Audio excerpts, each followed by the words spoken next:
As journalist మీరు ఇన్ని సంవత్సరాలు సీనియర్గా ఉన్నారు, నేను అడిగిందంటే తప్పేమంటలా, తప్పేం లేదు. He should answer. నువ్వేం తెలుసుకున్నావు అక్కడి నుంచి? వాళ్ళు చేయట్లే అంటున్నారు, సంక్షేమం ఇస్తున్నారు. 1 సంవత్సరం బడ్జెట్ కోవిడ్ టైంలో సంక్షేమం మొత్తం వెళ్ళింది, సంక్షేమంగా డబ్బులు వెళ్ళి.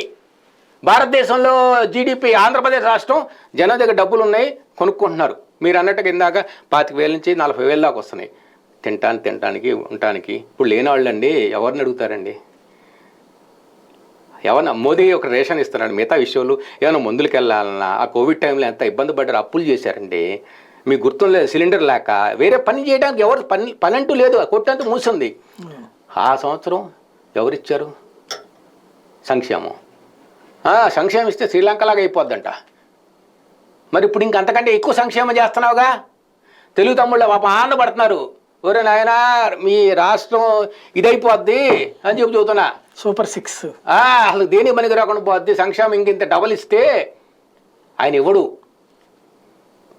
పొరపాటుగా తేడా వచ్చిననుకో, సంక్షేమం ఇచ్చాడు కాబట్టి పోయింది, ఇంకా నేను సంక్షేమం ఎత్తేస్తా అంటాడు రేపు. అప్పుడు ఏం చేస్తారు?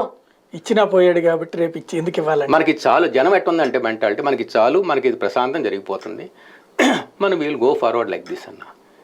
తెలుగుదేశం పార్టీ నుంచి మీరు రాజీనామా